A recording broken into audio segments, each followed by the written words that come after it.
Hello.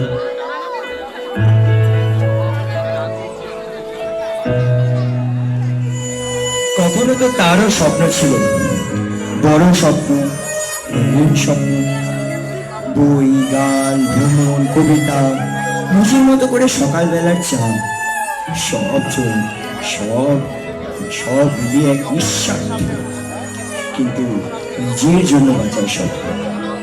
কিন্তু জীবন কখন যে ছন্দ বদলিয়ে ফেললো সে টেরই পায়নি। তার নাম, তার পরিচয় ধীরে ধীরে মিশে গেল কেবল কিছু